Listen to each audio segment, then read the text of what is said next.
Good morning, Automator Series. We are back for another awesome episode. And today I'm with Christy Roberts. So firstly, thanks so much for just hopping on with me today. You're welcome. Yeah. Thanks for having And me. yeah, I mean, we were chatting a little bit before about travel and things like that and a bit of stuff about time management, but I'm just going to hand it right over to you just to say hi to everyone and then also give just a bit of an introduction to who you are, what you're doing, your passions, things like that. Oh, where to start? So hello, everyone. Welcome. And thanks for having me, Gavin. It's an absolute pleasure to be here. So my name's, Christy Roberts. I'm a mindset and results coach, and I'm also a self-directed healing practitioner. So self-directed healing is an energy healing process where we work with deep emotional pain like grief, trauma, anger, guilt, shame, overwhelm, stress. And we shift energetically through the physical body to release those emotions. It's very, very powerful. Yeah. So I'm very passionate and my work is predominantly centered around how we can live our best life in spite of those challenges that life throws at us. Yeah, I mean, that's the big thing. And are you working with like quite specific groups of people? Is there kind of like a theme with the people you're working with? They're maybe in a certain place trying to get to somewhere else or other things kind of like that? Yeah, so my clients typically, like I have a couple of different veins of work that I do. So one is I create workplace trainings, so workshops, and I work in workplaces because my background is human resources and organizational development. So I've worked with leaders across the country and I have a lot of experience in that space. So I'm taking life skills into the workplace to help people thrive. That's one thing I do. So I think typical things I would focus on is work-life balance, mastering your time, team engagement as well. So there's a few different things that I focus on there. Another vein is I work with clients who are just stuck and procrastinating and self-sabotaging, clients who are stressed and overwhelmed. So people who just aren't thriving, they're stuck, they're either completely overworked but don't have that clear direction to help them or the pathway to help them reach that vision. Or they're just stuck and just not going anywhere. And it's like, Groundhog Day, or, they're on that hamster wheel where they're just not thriving. And the third area where I've moved into more recently is grief. So I attract a lot of grief clients because I'm not sure if you're familiar with my story, but my 18-year-old son, Aaron, was in a car accident just last year and he died on scene. So in the blink of an eye, my whole world, like literally it's like the foundation's pulled out and I'm there going, what happened, and trying to pick up the pieces. And so my work prior to that was about living your best life. And that's where it's like in spite of life, because life happens. We all have those ups and downs and tragedy does strike. We don't know when, we don't know where, we don't know at what age, we don't even know what form it's going to take. But the fact of life is that life does happen. And so, what I've learned through this experience, and I'm still learning because it's quite the journey, as I'm sure you can appreciate, is that even in the midst of my grief and my pain, like I will forever grieve for my son because he's forever gone. I can't change that, but I can still live my life with passion. I can still live my life with purpose, and I can still create meaning in my life, which honors my son's life. And there's so much power in that. And so that's what is a really key driver in my journey. And I'm on that journey and I'll continue to be on that journey and evolve. But what I'm finding is I'm attracting a lot of clients who are in grief. I mean, I imagine that must have also happened from the fact that you were just open and sharing your story and people are like, wow, like this thing's happened and you're still kind of pushing on, you're looking at it in a certain way, taking certain things away from it. Exactly. I'm showing people that it doesn't have to destroy us. I'm working with the Centre for Optimism. I'm working with a number of Inspirited Solutions. I'm working with a number of key organisations so this message can reach a really broad audience, because we can still have optimism in our life in spite of the challenges and the devastation that life can, bang, boom. grow us. And so there's a lot of work to be done in this space. I'm really passionate about increasing societal awareness. I know certainly in Australia and in Western society, so many of us don't know how to grieve, and we don't know how to support other people in grief, or even just sit with people and witness their pain without trying to fix it or silver line it or do the spiritual bypass or all the toxic positivity, all the different things that we do to bypass our pain. They don't help us heal. And time doesn't help us heal either. It's what we do with our time that helps us heal. Yeah, it's like if you just keep if something happens and you just push down the emotion, you never really deal with it. It's still there. Like if you don't actually process it in some positive way or just in some way, it's just always going to pop up in some fashion. I couldn't agree with you more. And I don't know what the statistics are there in Bali, but I know in Australia, we have the second highest rate in the world for prescribing prescription medications for anxiety and depression. That's an issue. Yeah. That's an issue. Whereas there's really holistic ways like self-directed healing. We can work with that deep emotional pain in a natural, non-medicated way to deal with the actual root cause of the problem. It's like with addiction and trauma, too many different modalities are scared to go deep because they don't want to, do more harm or create more pain. But you need to deal with that pain, and you need to deal with the problem at the root cause to actually heal it, to free people up to step into their full potential. Yeah. No, it's interesting that you mentioned like needing to go deep, because the moment you said that, it made me think about the fact that I know for a fact many times in my life, I've like shied away from topics that I knew if I ask a question, it's going to get deep, and that made me uncomfortable. It was like, I don't want to get vulnerable with this person, or I don't want to like get so emotional. It's going to make me feel uncomfortable. So I kind of step away from that conversation or like redirect it. And I love, Gavin, that you actually even recognize that. Yeah. Because so many people do that and they don't even recognize it. And so you're on that precipice then. It's like, get curious about that, and just sort of little steps, challenge yourself to go in when the time's right, when it's appropriate. Yeah. There are times it's appropriate and there are times it's not, of course, right? Yeah. Just thinking about it makes me like a little bit nervous or scared, even if I'm honest. Because it's outside your comfort zone. It's something new. 100%.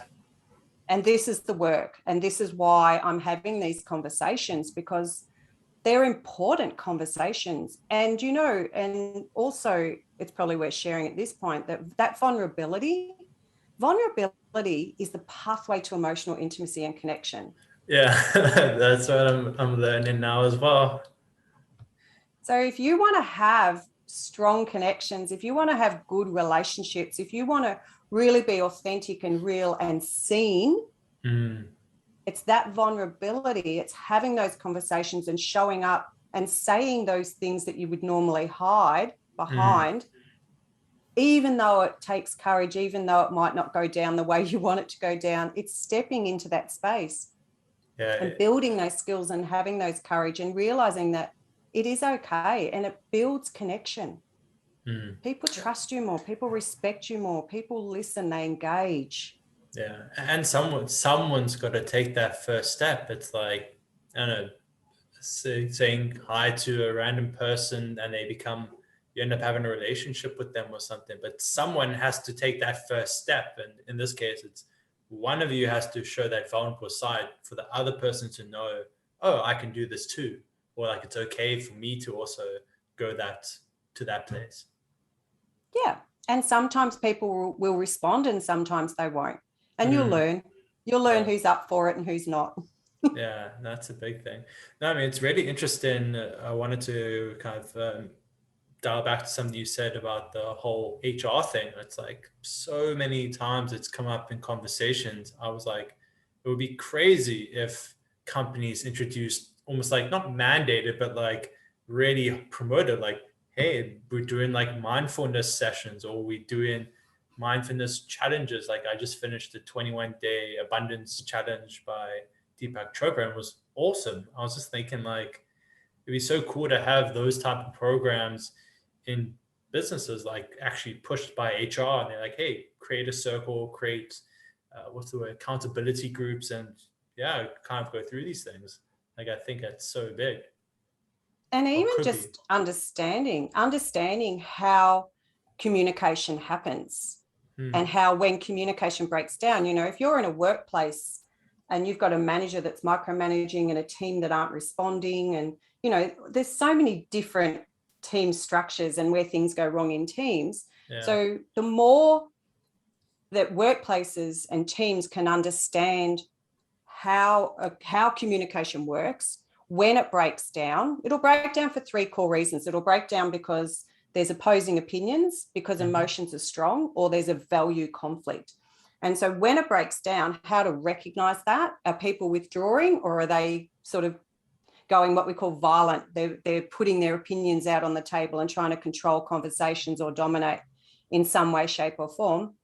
And then how do we actually get it back on track once it's broken down? Because in a workplace context, it comes back to safety, like psychological safety. And this is in a personal context as well. This is what I love. These skills are transferable.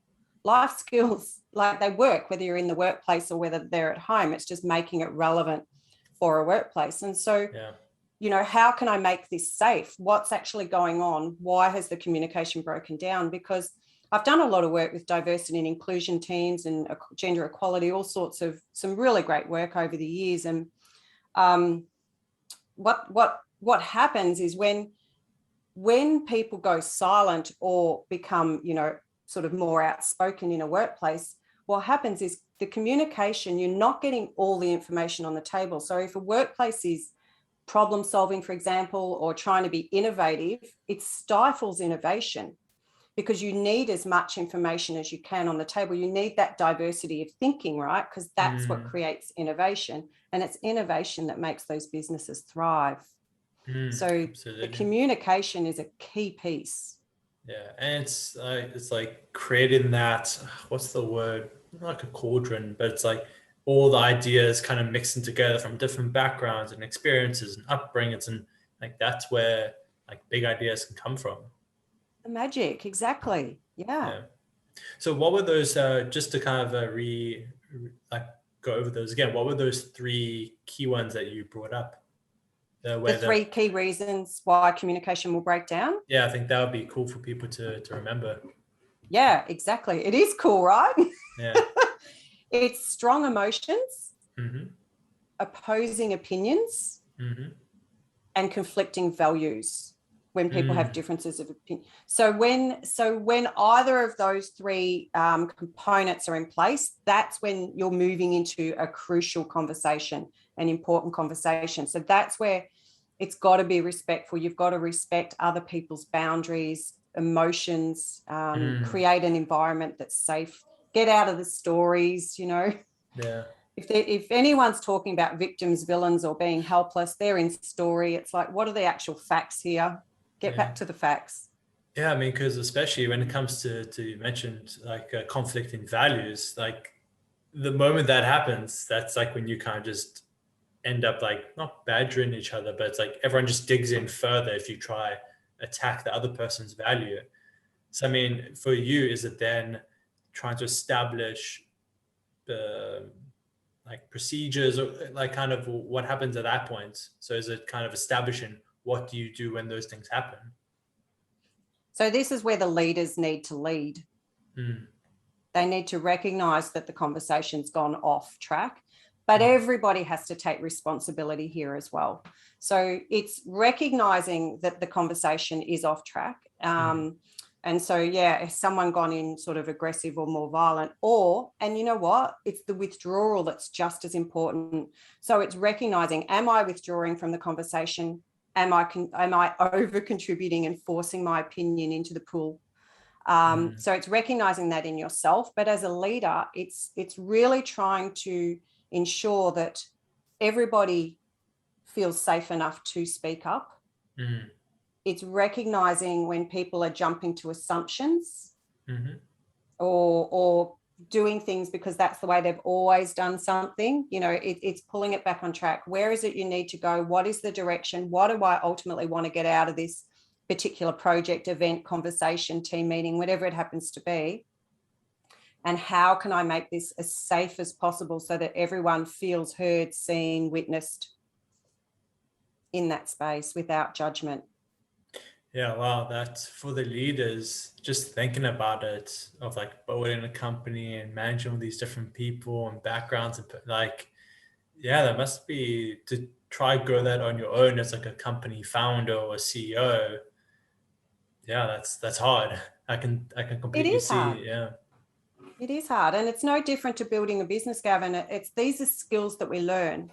Mm, Some people are born with natural ability in a leadership as a leader, mm, but leadership is learned. It's a skill that you develop, and it's many different skills. Like building a business, it's no different.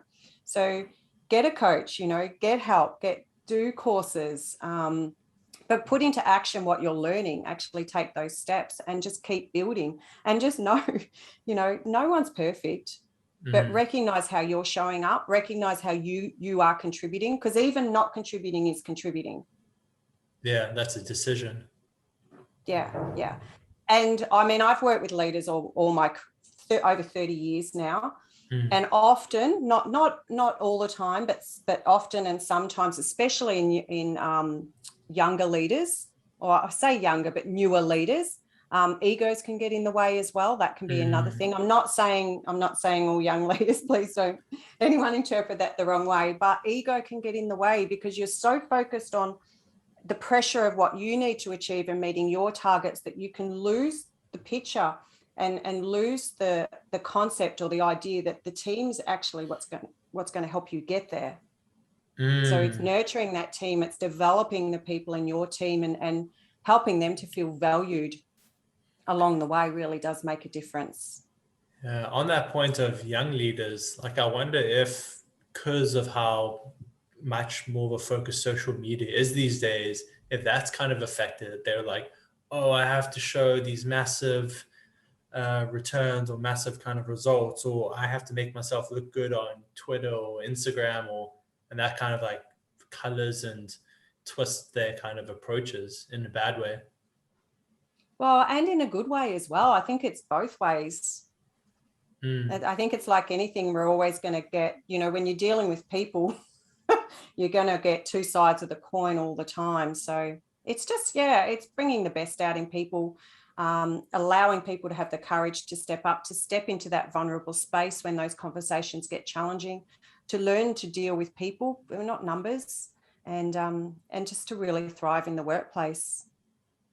Oh, so you're saying like social media also can be the fact that you're out there, you're like, oh damn, I got to do right by everyone. It's like I got to do good type of thing Well, because social media it's is gonna be out there.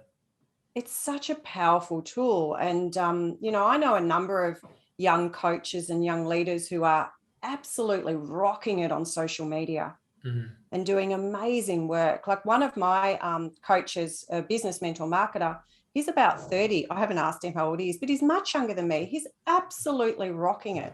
mm, And I absolutely respect everything he does and says and follow his guidance because, what he does works. So it's not mm, always age that matters. It's how confident you are, how certain you are, how respectful you are, the education, the knowledge behind you.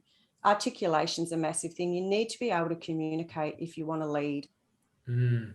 Yeah, being able to also understand the kind of, as they say in marketing, like the conversation going on in other people's heads, and be able to like show that you kind of get it in the way you articulate and converse. Exactly. Yeah. So from going from HR, it sounds like that was quite a long time. And then, so did you go kind of just out on your own, and like kind of what was the journey from there?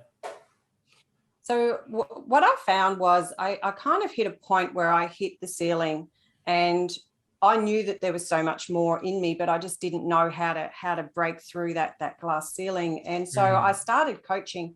When I started doing my coaching course, my first one, I didn't actually think I would go out on my own. Like, that wasn't my goal. My goal was to move up in my career more in HR. I was in organizational development at that point. But the minute I hit coaching, I realized this is my destiny. This is my purpose. There's nothing else I want to be doing, because it made me actually realize how ordinary my life was. Yeah. Like, I was on that hamster wheel. So when I talk about living your best life, I mean, I was happy, but I didn't actually even realize that extraordinary living was available. I didn't know what my full potential was. I knew I had more inside me. I just didn't know how to get there. And so it was a bit crazy there for a few years, because I was working full time. I was traveling 2.5 hours a day into the city to work in this job. I was studying, and then I started building the business, and it was pretty insane. I did that for a few years before I went out on my own.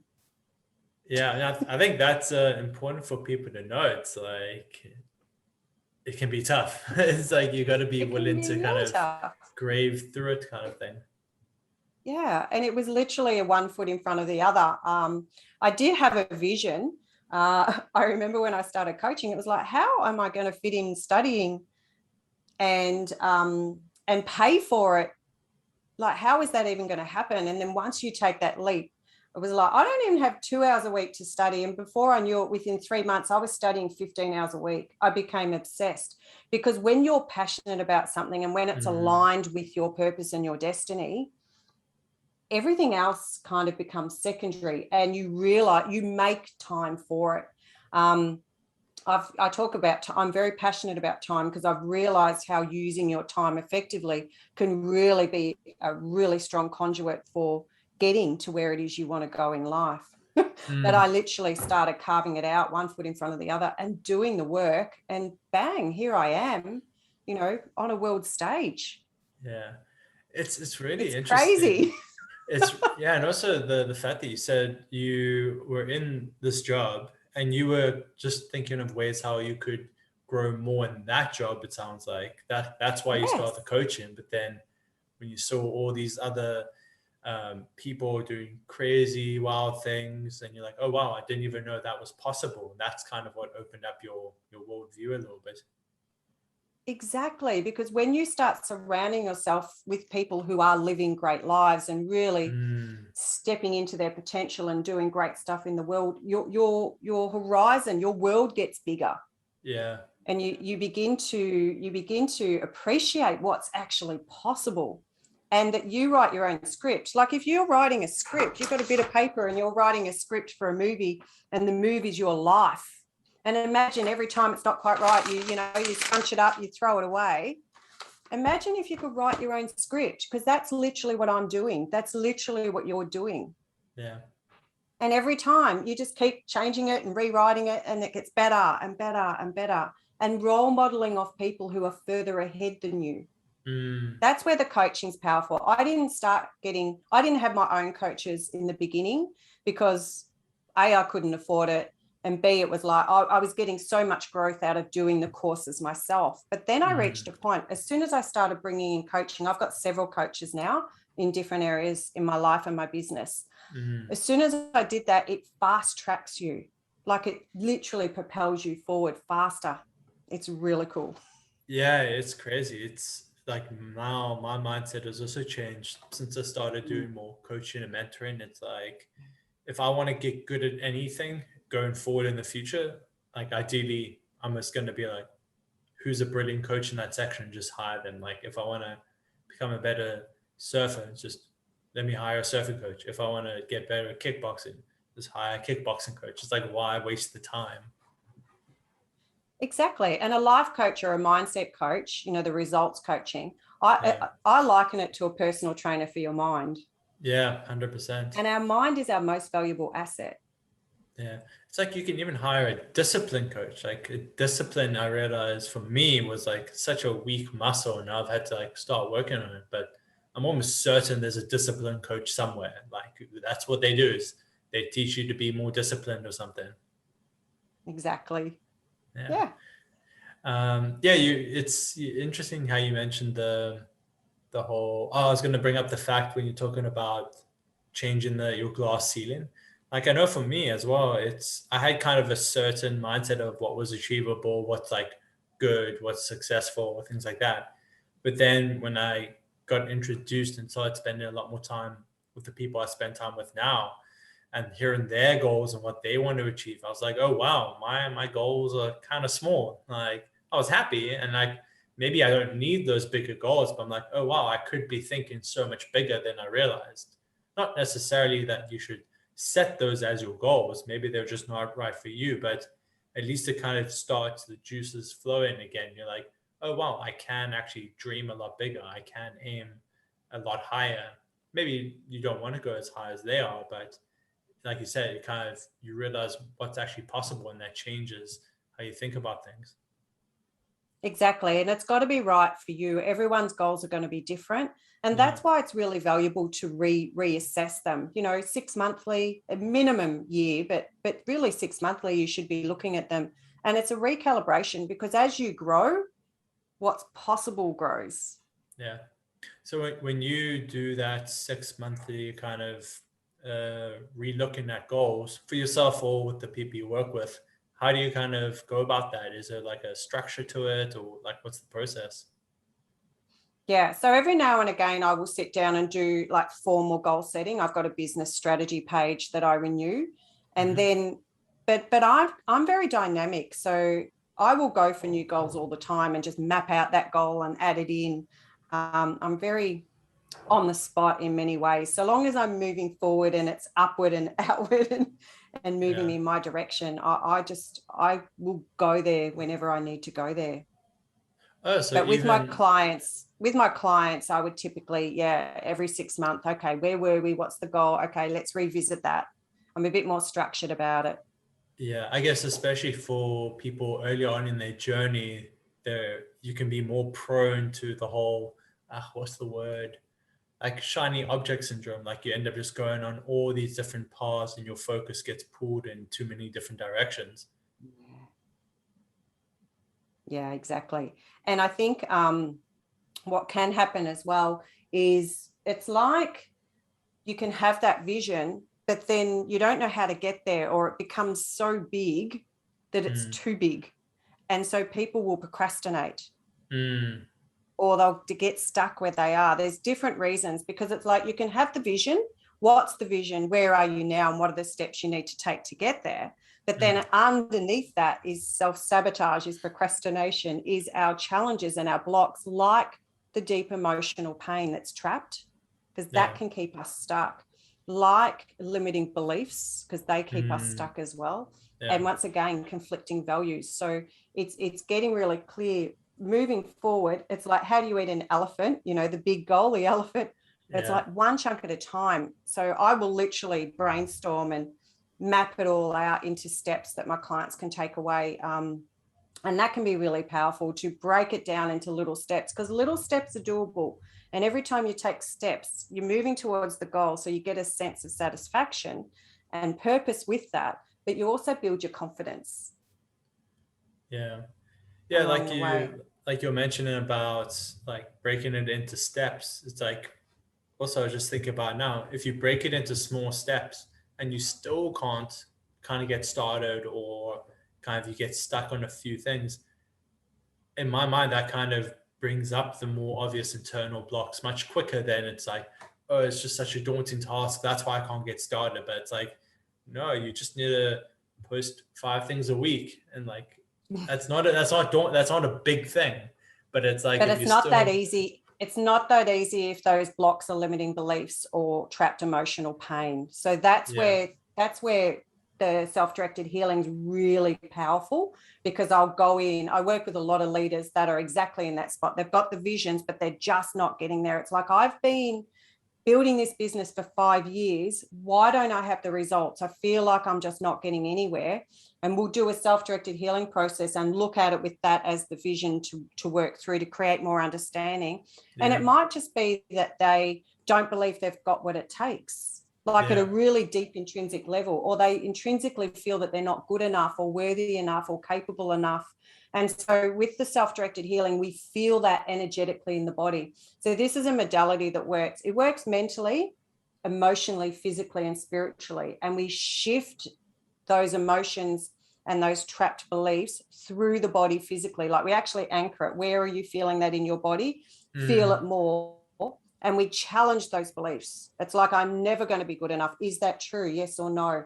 And if they say yes, okay, let's feel that. And we sit in it. And what typically happens is all of a sudden there'll be a breakthrough. And it's like this subconscious, superconscious level, like an epiphany. All of a sudden it'll unlock. And they'll know, actually, you know what? I am good enough because I've done this, this, this, this, and this. And it shifts. And so what happens through this process, it's incredibly powerful and fast. It's taking the world by storm at the moment because it works. And it's natural, right? Is that it goes.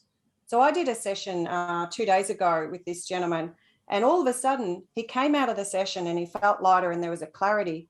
And he kind of was doing this funny thing. And I'm like, what are you noticing? He said, I'm searching for those stories in my head and they're actually not there. Yeah.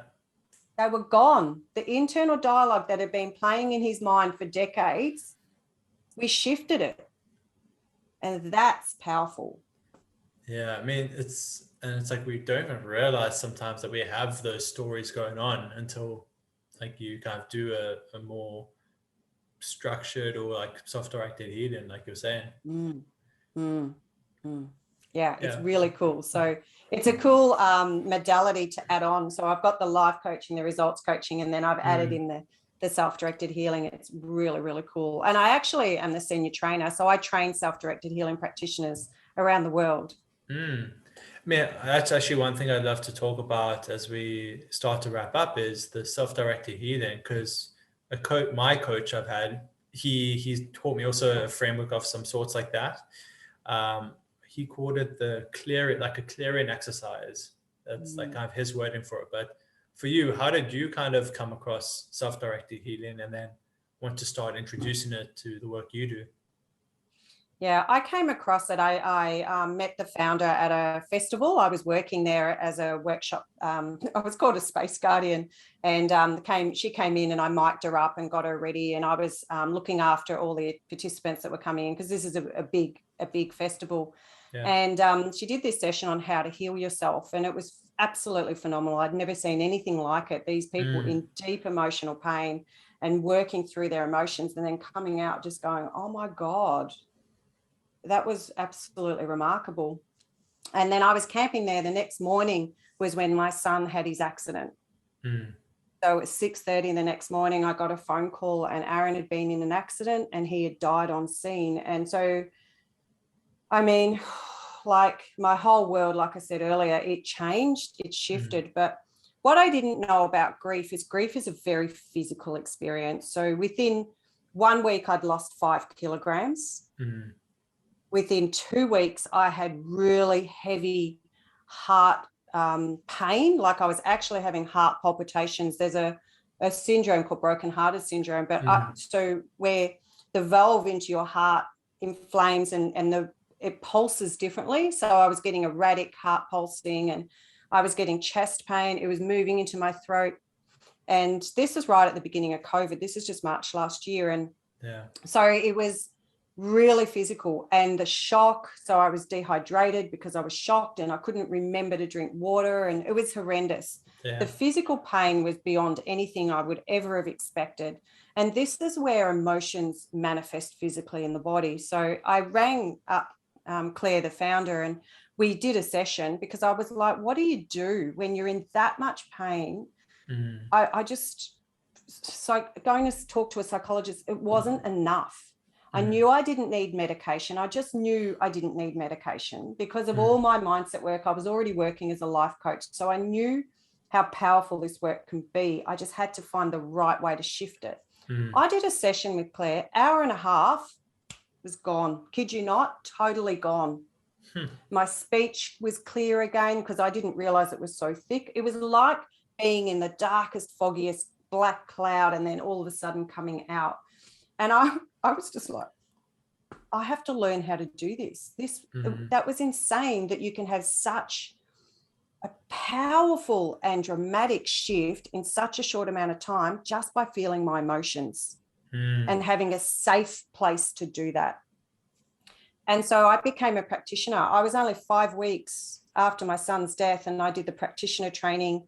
I've been doing the healing, and now I'm their senior trainer, and I run the practitioner training worldwide. So there's nothing else I'd rather be doing, because I've never seen anything like it. I've never experienced anything like it. I see clients all the time, and I watch them go through these transformations and shift tragedy and trauma and anger and conflict and shame and guilt, really deep emotional pain, because shame, guilt, apathy, grief, anger, they're heavy emotions and they can keep us stuck. If people are stuck and it's hard to get out of bed, or they're depressed or anxious or anything like that, I really suggest they give something like this a go, because it does shift you. Neurologically, it shifts you. Emotionally, it shifts you. It unlocks you. So that's how I got into it. It's been so aligned to my path, of living your best life. And now I've got this really powerful platform modality to really unlock people from the stuff that most people don't see, don't know about. I mean, the amount of clients I have come to me that say, I've been to the psychiatrist, the psychologist, the counselor, they've done the therapy, but nothing's worked like this. Now that's powerful. Yeah. Really powerful. Yeah. So, I love it. It's been a blessing. It's been a tragedy what I've been through, but I'm very grateful for self-directed healing, because it's been an absolutely pivotal aspect of both my personal journey and now my professional journey moving forward, because, my story is very powerful and I can connect with people. I can really make a difference in this world using self-directed healing, but using the knowledge I have of grief, of the process, my workplace training and HR experience, sort of bringing it all together. I'm standing in this kind of really unique position to really make a difference in the world, and I'm going for it. Yeah, it's totally understandable why you would be so passionate and feel so strongly about it, because it sounds like it took you from obviously this place of extreme pain that you wouldn't want to wish on anyone, and most people would only ever experience, but maybe most people won't ever experience potentially. No. And then literally took you so far out there. So it's totally understandable why you would want to so passionately share that and work with people with it, because you've seen the impact personally. Exactly. And it's also a really powerful way that I can create meaning around my son's life. Yeah. I can make his existence mean something. I can help others. I can build his legacy. I can talk about him all the time. Yeah, I mean, because also I guess for a lot of people, they start, like when they get deep into their career, they kind of like, oh, my learning stopped and all that. But it's like you're also continuously learning as you're going. So it's also sent you on this completely different path of learning and journey. It's like you wouldn't be who you are right now if it hadn't happened. No. And, I wouldn't wish it on anyone. I wish I could change it. I wish I could bring Aaron back, but I can't. So I have to deal with what's on the table, and this is on the table for me. So, it gives me purpose. It gives me meaning. It does put a spring in my step when I help other people. And I find it incredibly rewarding. Yeah. As devastating as the journey's been, I'm creating something meaningful out of it. Yeah, and on that powerful note, because you've brought up, I mean, this is obviously extremely powerful, the self-directed healing, which I'm sure people want to check out, and you've brought up where communication breaks down. So, I mean, I just want to thank you for sharing your journey and your stories with us today. Oh, you're most welcome, and thank you for having me on the show today. It's quite a privilege to be here. And what's the best way for people to find out and connect with you more in regards to if they want to do some work in the self-directed healing or more focused on the workplace and communication? What's the best way for people to connect with you? Yeah, and I love this digital world, right? Because the world just got much smaller. So I might be in Melbourne, Australia, but I can work with anybody in the world via Zoom. So it's really cool. So people will find me at ChristyRobertsCoaching.com. That's my website. That's the best place to find me. And I've got my social media handle across YouTube, LinkedIn, Facebook, and Instagram is at Christy Roberts Coaching. So it's pretty simple, pretty easy to find me. I've got an events page on my website. So when I'm running workshops, they'll come up there, but I can also be booked for custom workshops in the workplace as well. Yeah, awesome. And obviously we'll drop as many links in the description so it's easy for everyone. But thanks again so much for the time today. Thanks, Gavin. It's been awesome being here. I hope you enjoyed that episode of the Automator series as much as I enjoyed having it. And there are two things I want you to do now. I want you firstly to follow me on YouTube, get that subscription in, because you're going to see all the new episodes popping up in that case, and you can stay on top of the series. And the second thing is, I want you to reach out to me. If anything we discussed on the episode today resonated with you in regards to potentially taking a jump into an online spiritual coaching business, or you really have a business and you're wanting to grow that out and you're feeling like you could be impacting a lot more lives, but you don't quite have the time right now, you don't quite have the freedom you wanted, and you don't quite have those systems in place, I want you to reach out to me. It's a no pressure, no strings attached. Send me a message on Facebook, LinkedIn, email, whatever you prefer, and we can just have a conversation and a bit of a back and forth in regards to where you're at, what you're looking for, and how I might be able to help you impact more lives with what you're doing.